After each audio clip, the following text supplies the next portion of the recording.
What's up? It's Mr. Eric, Thursday, November 11th, 2021. Happy Veterans Day to all you veterans out there. I appreciate your service.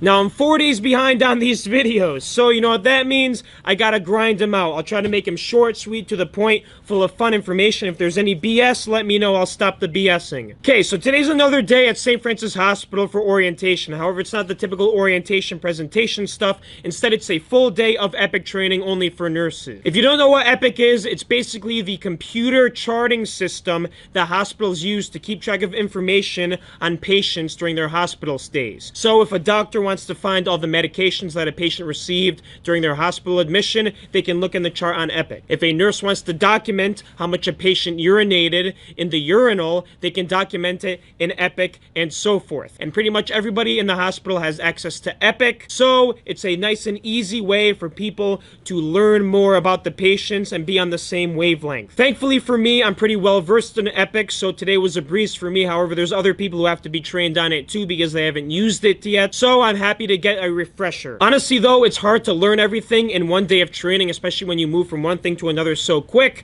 The real learning that gets done is when you're actually on the job, working, documenting stuff for real. So I'm looking forward to learning some stuff that I haven't done yet. In between the breaks during EPIC training day, I basically set up my 403B plan with St. Francis Hospital. If you don't know what a 403B plan is, it's basically a 401k. You take a certain percentage of your paycheck and have it invested into a fund. So they use Vanguard, which is nice because I use Vanguard for my personal stuff. So I was quickly able to research all the funds that I have access to and put whatever percentage I want in each fund. Now I like to diversify in more risky funds so that way I could get more growth on my initial investment because I don't desperately need this money from the hospital. If anything, I'm going to use all the money for investment. I'm not going to put it in the savings account. I'll just throw it in the stock market, throw it in crypto, throw it in mutual funds. That's it, because I don't have many expenses except for my business, but I'm using the business money to reinvest in the business. I'm not going to use the money from the hospital to reinvest in the business. I want to keep it separate. That way taxes are easy. That's pretty much all I want to say for EPIC training today and the 403B plan. I'll let you know about the 403B plan later, but when EPIC training was done for the day, we actually got out early, so I was able to do a couple things on my way home. First thing was I had to stop at CVS to get my second dose of the Moderna vaccine for COVID, so that's what I did. However, when I got there, they had no walk-ins available, so I'm like, what the F? So I tried to log in online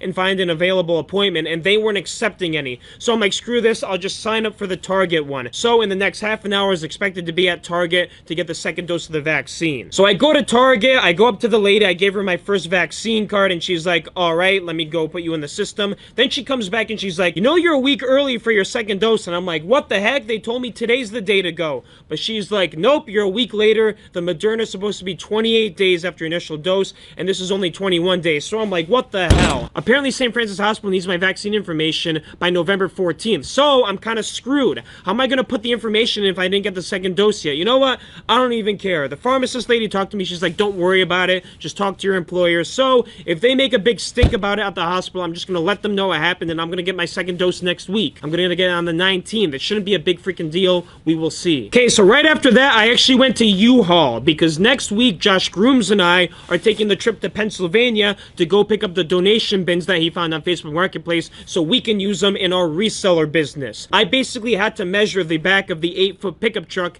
and see if it was wide enough between the wheel wells for this 4-foot wide donation bin to fit. And thank God, it is just over 4 feet in width. So we will be able to get it in there no problem. So the next thing I gotta do is really easy. Just make a reservation on the U-Haul website for Tuesday next week and we'll be good to go. Stay tuned for how that trip goes. By this point, I was starving because I barely ate anything at the hospital during lunch, so I went home to eat. While I was eating, I did some work on the PC. One of those things I had to do was call Voya, the company that did my 403B plan at Middlesex Hospital, and ask them how to roll over the funds in that 403B plan to the Fidelity plan that St. Francis Hospital uses. They gave me all this information I need from Fidelity, so I just gotta find that. I gotta give them a call or something. I don't know when I'm gonna do it. Maybe I could just find it on the website. We will see. Shouldn't be too big of a deal. Next thing is interesting. Yesterday I got a text from my friend Marnie, who owns the estate sale business, and she told me there's a residence that's looking to get rid of a lot of books, so I can come this week. So I plan to come today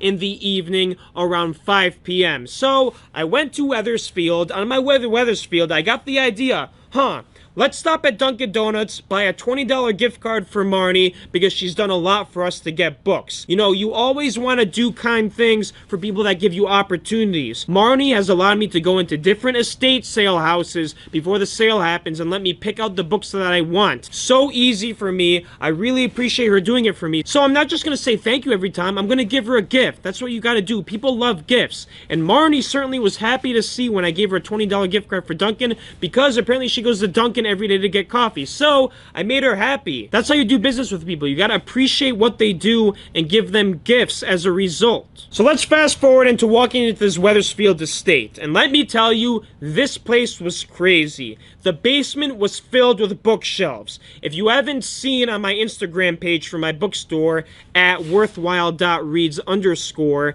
feel free to go to my page. You can even find it from my personal Instagram at mr.eric_, and check out this place because it is crazy. A lot of vintage books, all in good condition. I was certainly happy to see it all. Now, Marnie stayed out of it. She wanted me to deal directly with the estate owner. So I basically told them there's two options. I can either take all the books at a cheaper price per book, or I can pick out what I want and give you a better price per book. And they decided on that second option, which is actually easier for me. So what we worked out was I'm gonna mark all the shelves that I'm interested in taking the books off of with tape, and then I'll give you a price point based off how many shelves I'm interested in. It turned out that I wanted, I think, 22 shelves plus 3 extra piles of books out of 55 shelves. So almost half. I gave them the price point, they agreed to it, and then it was time for me to load up my IKEA bags with books. There was a lot of German books, a lot of history books, a lot of French books, a lot of non-fiction books, a lot of language books, a lot of good condition stuff, some art books too,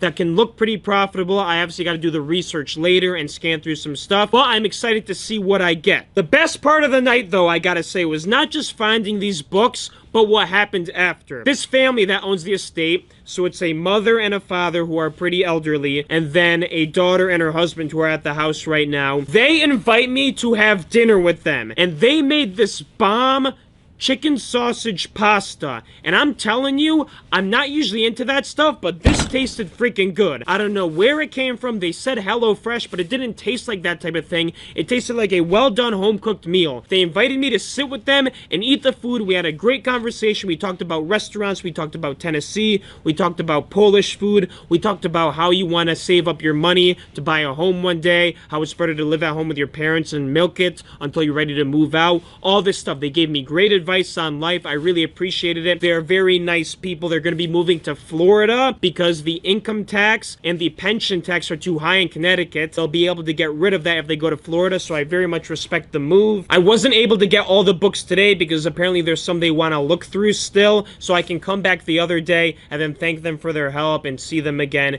These people are probably one of the nicest people I've ever met in my life, and I really appreciate the dinner for me. It's kind of weird to think about how you go to somebody's estate sale and you have dinner with them, but these people were very hospitable. I think that's what you want to be in life. You want to be the guy that invites people over, cooks them dinner, have a good time. You don't want to be the guy that invites people in, don't offer them anything, don't offer them food, don't make them food. You want to be the hospitable person. That way people keep coming to your house and you maintain a good connection. Obviously, they're not great friends if they don't reciprocate it, but you always want to put out for yourself. And I think that's a cultural thing too. A lot of Polish people do that. If you go to Poland, you will see every time you visit somebody's house, they have a meal ready for you. They got cookies, they got drinks, they have all this stuff. You go into an American's house, it's not usually the case like that. You just sit on the couch and talk or play video games or whatever. But in Poland, it is much better than that. You get stuff. They feed you left and right. They make sure you leave full. Damn, it makes me want to go to Poland again, but I think I'll be going next year for a wedding. Alright, wow, well, that's pretty much it for today. I got stuffed on this chicken sausage pasta.